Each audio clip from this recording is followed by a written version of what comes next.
was pleasing.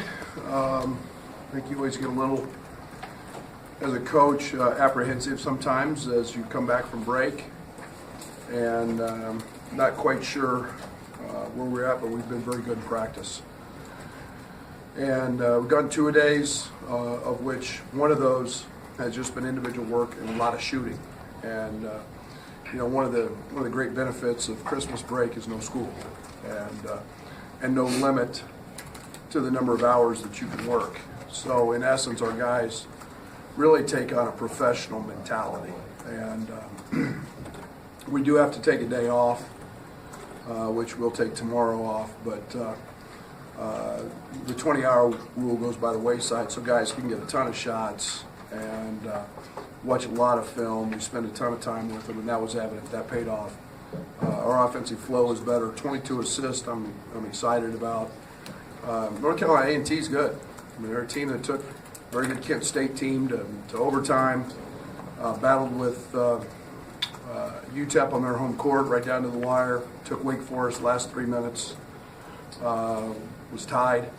So, that's a solid basketball team. So I was really pleased with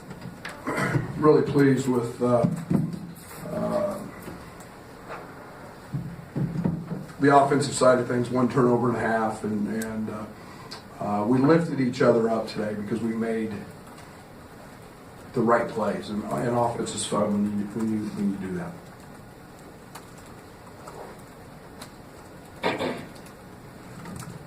Seemed like Kipper was more vocal defensively, just really active. That's why I gave him Kipper's had probably the best practices he's had, and done it every day. Like I said, we did 2-a-days. He's done it every day, and it was time to reward him for that. And he was talking, he was energetic, he was in a stance, he played with active hands. And that translates. That it's amazing how that becomes really contagious. So I was really, really happy and really, really pleased with Kipper and the job he's done. We all know what Iowa's been able to do in transition offensively, but in the half court, it seems like he's starting to pick and choose his spots a lot more. Do you feel like that's just a confidence kind of thing, figure out when to choose those picking spots with them, or were you just seeing out more in the half court? No, I think the one thing that happens with Io sometimes is he plays at one pace, and when he's playing with a hesitation and then a burst, he becomes really hard to guard. And he got downhill, he made a couple of great moves just with a little hesitation move that slowed the defense, and then he makes that burst. And with his length and size, he's hard to handle. Let him start making those threes consistently, and he becomes another guy that's awfully tough to guard in the half court. So he's put in a ton of time, and you never have to worry about Io working, and very pleased to see that because he's put in a lot of work. Coach, talking more about Kipper, talk about the charge he took with 6:44 left in a 32-point game. How important is that for the team aspect? The charge is probably the most dramatic play in the game because it impacts so many different areas. And you lose a possession, sometimes you lose a basket, it puts a foul on somebody, it's a turnover.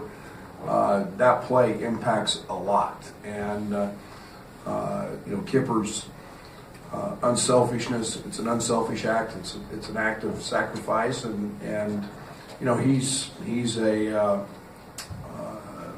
position guy defensively. He's never going to out-jump anybody, but he's learned to become in the right position. That's what fifth-year seniors should do, and that's a way for him to help defend the rim at the 4 spot instead of blocking shots is to take charges, and that becomes a huge play. When the ball was popping early, you got to DeMonte, and he was able to hit a couple of early ones from 3, and almost like to think you'd like to put that on a reel for him because there was no hesitation, and it just seems like he's becoming more confident offensively when the ball pops like that. Again, those guys shot 1 million balls in the last 3 days. It's nice when we're back in here, we're not in oven. They get a feel for it, they get some confidence. They step right into it, and it's within the rhythm of what we do. And DeMonte's numbers don't show how good a shooter he is. And, you know, when he can step into those and line them up, he's going to make more than he's going to miss. Coach, 4 guys with 4 or more assists. Stark difference from Missouri. Was that a focus this week? Absolutely. Absolutely. When your guards have 1 assist at Missouri, that's not very much fun to watch, and it doesn't matter what you run. And, you know, we talked about lifting each other up by making a pass. And we turned down some good shots to take some great ones. And, you know, we're not a selfish team. It's when we get in trouble and don't have assists, it's guys trying to make plays themselves. And the game of basketball always wins when you do that. And yet, man, today that was fun to watch. And, you know, our bench is going crazy because they know, you know, they made the extra pass and got Allen in the corner. And Kofi kicks one out to open the game. And we spent a lot of time this week on post entries and kicking it out. And so it was growth and everything. Like I said, most of the things we worked on this week and emphasized, we put to fruition today. Coach, as good as the offense was today, it seemed to stick a little bit when ended up when in Georgie's hands. And he struggled again today. He did have the 5 assists, but second consecutive game with 0 points, 5 points against Mizzou. Yeah, and again, he didn't play the minutes either. You know, Kipper earned those minutes. Yeah, you know, I don't worry about Georgie very much, and you know, the one thing that Georgie has a tendency to do sometimes is to want to make a home run play every single time. Try to throw the ball to Kofi every time, or try to make, instead of just make a simple play.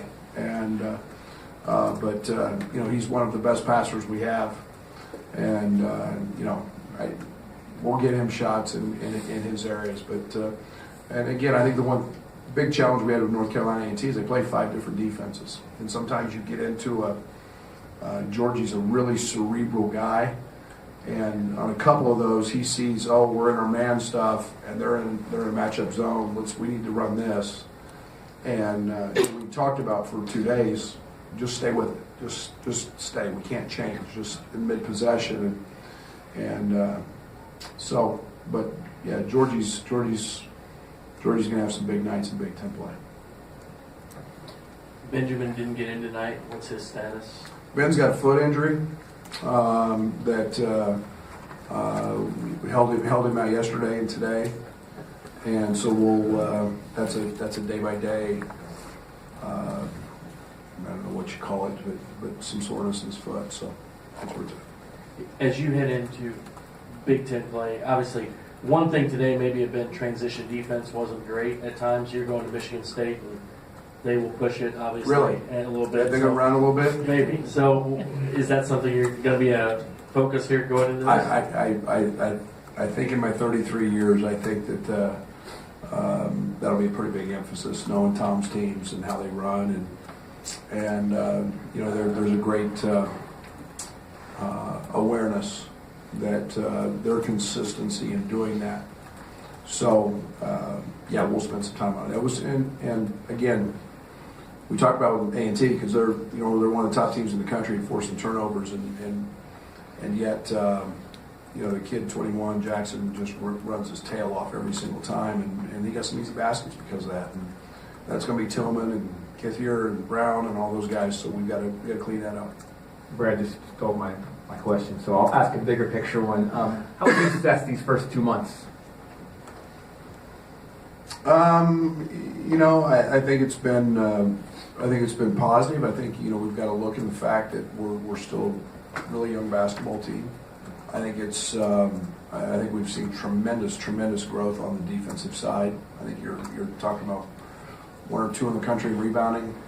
I think we're a team that's top 5 in fouls, which when you're 338th last year, there's been growth there. I think there's been some inconsistencies on the offensive end, and that's added a different piece. And identifying some different roles. But I've been pleased with certain aspects. You know, we'll continue to develop the leadership. We can't have the ups and downs, you know, every 3 or 4 games that that we've had. But you start looking at it, we're a possession away in a lot of games, and so I'm pleased. I'm excited. The Big Ten's the best conference in the country. I think it's going to be a 10-bid league at least. By the way, the net and all the numbers line up, and it's going to be, as always, be very, very hard to win on the road. You better win at home, and you better have a toughness about you if you're going to win on the road. Brad, kind of building off of that, through the first 13, do you think the guys are pretty close to what you were hoping to see finishing up the non-conference schedule, looking ahead to Big Ten? Yeah, I'll be honest. I had no. You always temper your expectations with freshmen. Kofi's exceeded those. And yet, I just said to the staff in the locker room, I mean, he's got 26 and 9, and I'm mad because of bringing the ball down and a couple bad ball screen coverages. You want him to be perfect and forget that he's 13 games into his college career doing that. So, but yeah, you're apprehensive at times about new roles for different guys, but yeah, I've been really pleased. Alan's development has been great. We're slowly working, Tev back into, what we hope can be a productive piece of this, and now Kipper's playing like a fifth-year senior. So, all in all, I think there's been a lot of growth. Just touch on Tev, a little extended look at him today. He had that one trip with the block and the layup on the other end in 5 seconds. Is he getting to where he needs to be? Yeah, it's kicking the rust off a little bit, and but more importantly for him, it's it's how he's handled the end of the semester, and we sometimes forget that they're student athletes, and we're going to hold them at the University of Illinois accountable for all those things, but he showed up every single day to practice, and he's working hard. He picks up what we're doing, and as he continues to grow, we'll see how that role pans out for him. But I'm excited about what he's doing right now. Thank you. Happy New Year. Happy New Year.